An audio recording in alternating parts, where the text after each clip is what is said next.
Hello everyone, this is अंकित खरे और आप देख रहे हैं मेरा यूट्यूब चैनल उड़ते परिंदे। तो आप सभी लोग लॉकडाउन का बहुत अच्छे से फ़ायदा उठा रहे होंगे और एमपीटीटी जो एग्ज़ाम होने वाला है 19 सितंबर से स्टार्ट हो जाएगा। आई होप आप लोग बहुत अच्छे से तैयारी कर रहे हैं। फर्स्ट वीडियो में ही मैंने बताया था कि बाल विकास एवं शिक्षण शास्त्र वाला जो पार्ट है वो मैं आप लोगों को कंप्लीट कराऊंगा और पर्यावरण अध्ययन वो भी हम लोग बाद में पढ़ेंगे। ओके, और जैसे अभी वीडियोस नई नई डल रही हैं तो साथ में पर्यावरण अध्ययन की भी वीडियोस इसमें अपलोड की जाएंगी, डोंट वरी। और मैथ्स के लिए अंजलि मैम आप लोगों को पढ़ा रही हैं, इंग्लिश भी वो पढ़ा रही हैं। ठीक है, डिस्क्रिप्शन में मैं आपको लिंक दे दूंगा। ठीक है, तो वहाँ से आप विजिट कर सकते हैं चैनल को। और चैनल को सब्सक्राइब नहीं किया है तो प्लीज़ आप इसे सब्सक्राइब कर दीजिए और इसे शेयर जरूर कीजिएगा। तो आज के इस लेक्चर में मैं आप लोगों को बताना चाहूँगा एक थ्योरी वाला पार्ट बहुत ही इंपॉर्टेंट है और आज के परिप्रेक्ष्य को देखा जाए, ठीक है, उस हिसाब से भी बहुत इंपॉर्टेंट है ये। और एग्ज़ाम में बहुत क्वेश्चंस आते हैं इससे, तो इसको हम डिनाई नहीं कर सकते। ठीक है, इवन किसी को भी डिनाई नहीं करना चाहिए। तो टॉपिक का नाम है, आप सभी लोग देख ही रहे होंगे, एम्स ऑफ एजुकेशन, शिक्षा का उद्देश्य। एक्चुअली शिक्षा का उद्देश्य क्या है और लोग उसको समझते क्या हैं और किस तरीके से उसको ग्रहण करते हैं। ठीक है, तो हर किसी के रिस्पेक्ट में शिक्षा का महत्व अलग अलग होता है ना। कोई जॉब पाने के लिए पढ़ाई करता है, शिक्षा लेता है ना, और किसी का मकसद होता है कि वो अच्छे से पढ़ लिख ले और उसको अपने बिजनेस में यूज़ करे, अपने मम्मी पापा के काम को आगे बढ़ाए और एक बहुत अच्छा स्कॉलर बने।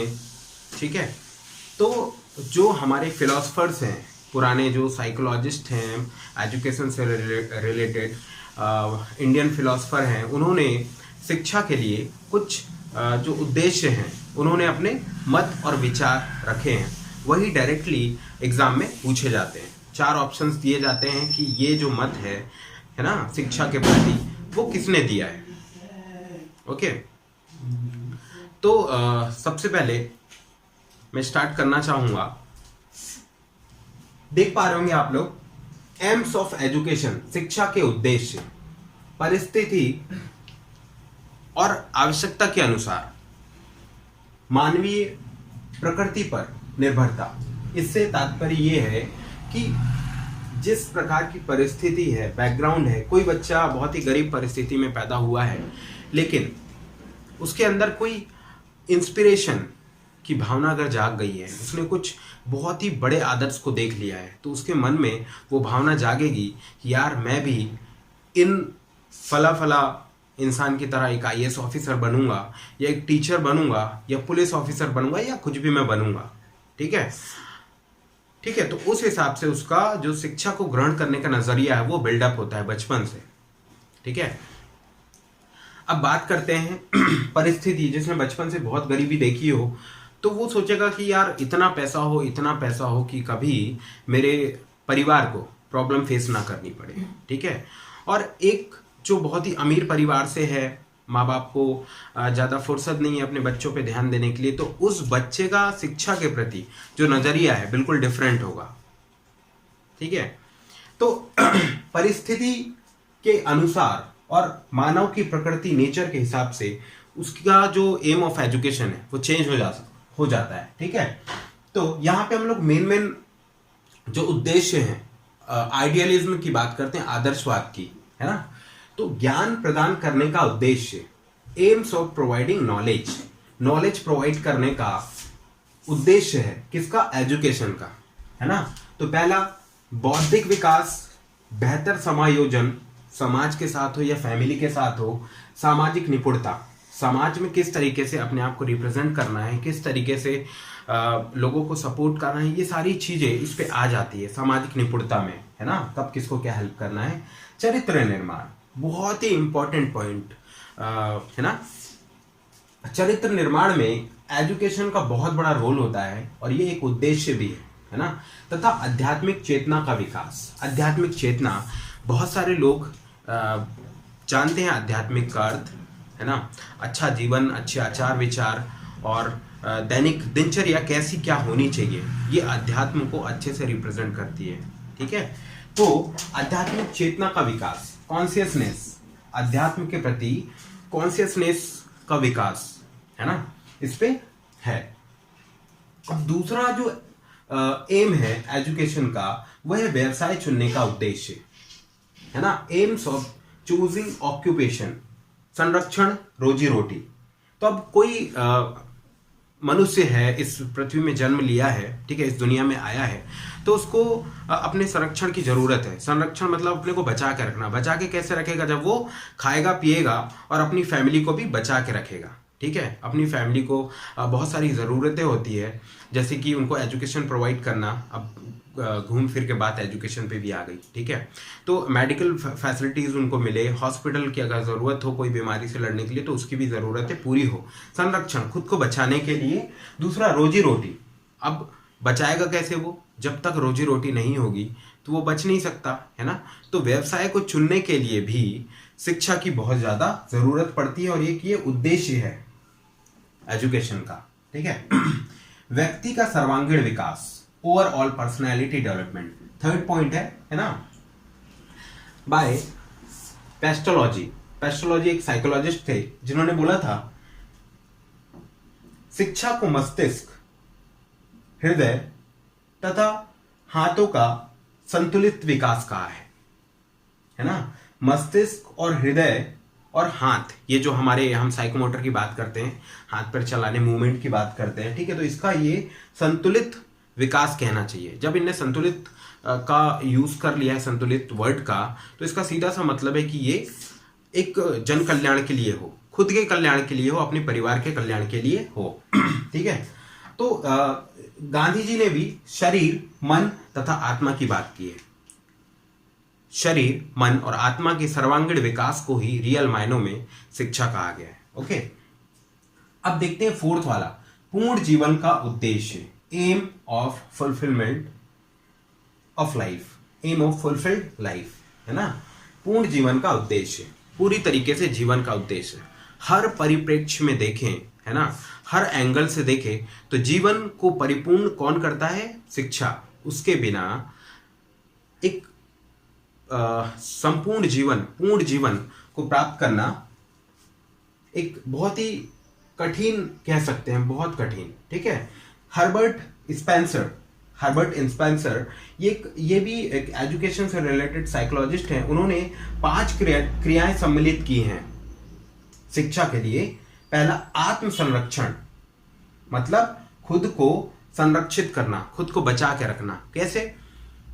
रोजी रोटी कमाएगा, पैसे कमाएगा, अपनी है ना, ऐसे करके वो खिलाएगा पिलाएगा तो वो बचा रहेगा, खुद का संरक्षण होगा। अब दूसरा, व्यवसाय का चुनाव, है ना, व्यवसाय का चुनाव, ऑक्यूपेशन में भी वो जो कोई भी जॉब प्रोफाइल हो सकती है, जॉब भी एक ऑक्यूपेशन में ही आता है। ठीक है, जरूरी नहीं कि वो बिजनेस के ही बारे में बात कर रहे, व्यवसाय के बारे में। ठीक है, जिससे उसके पैसे की अर्निंग हो, है ना।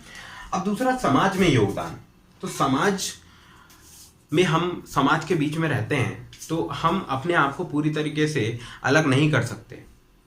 समाज में रहते हुए हमारे और भी दायित्व बनते हैं।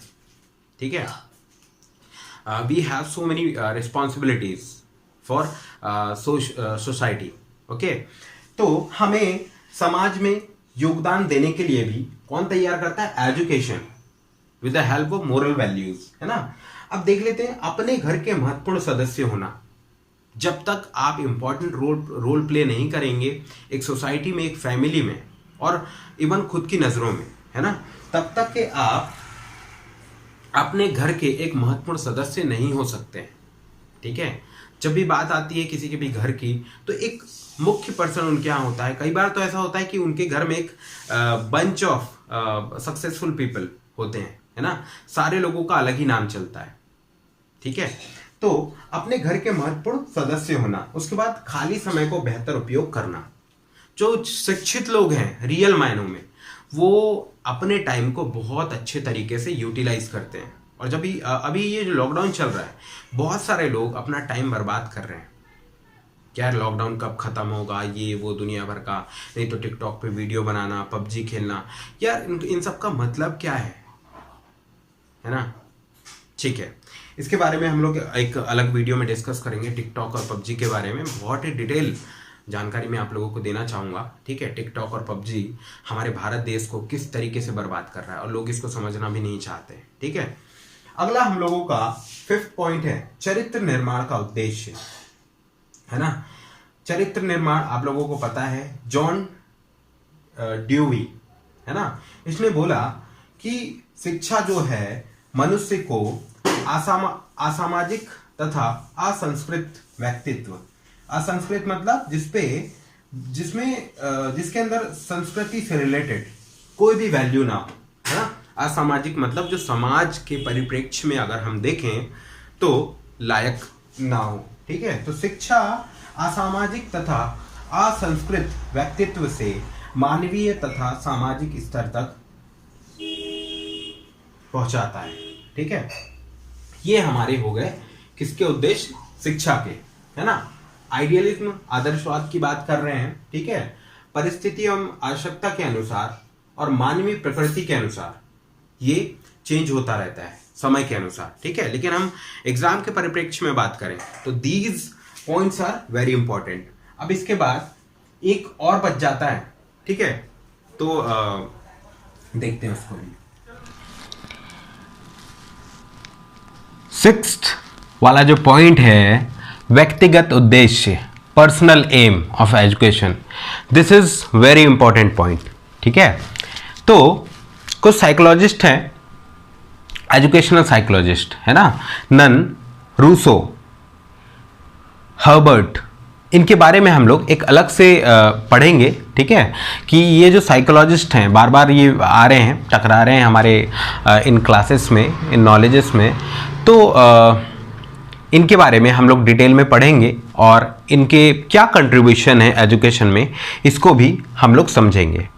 ठीक है, तो नन, रूसो तथा हर्बर्ट, इनने शिक्षा के व्यक्तिगत उद्देश्य को बहुत ज़्यादा इम्पोर्टेंस दिया है।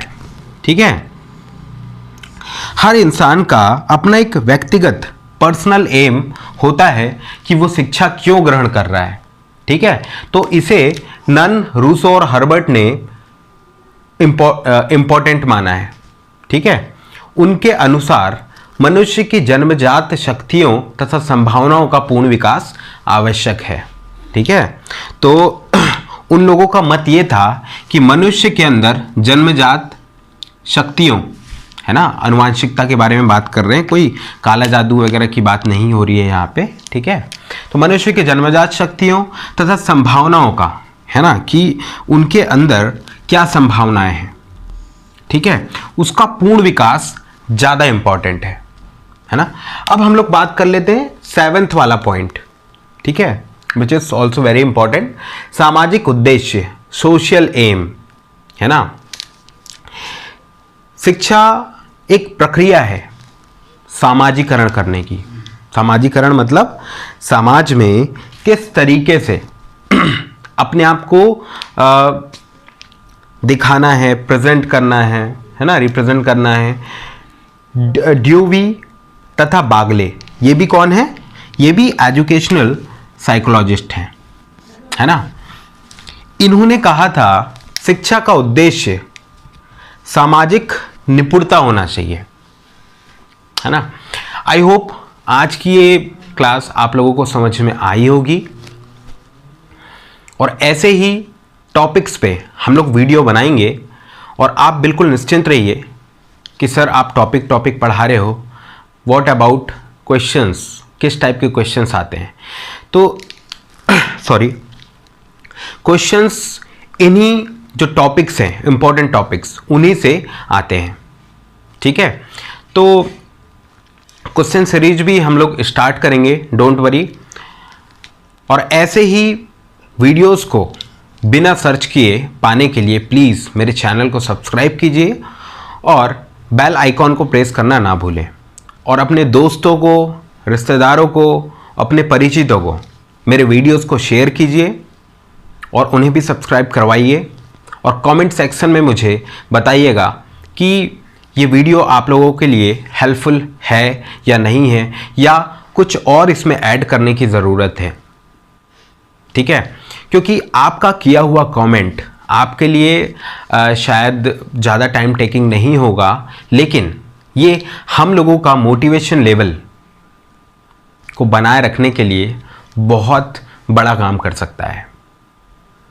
ठीक है, मिलते हैं नेक्स्ट वीडियो में नेक्स्ट टॉपिक के साथ।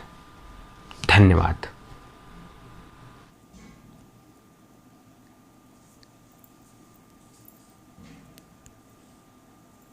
आप चाहें तो कमेंट सेक्शन में इस तरीके से यहाँ पर कमेंट कर सकते हैं, जो भी आपको लगे।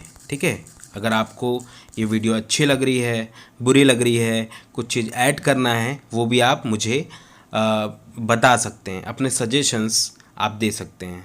Most welcome.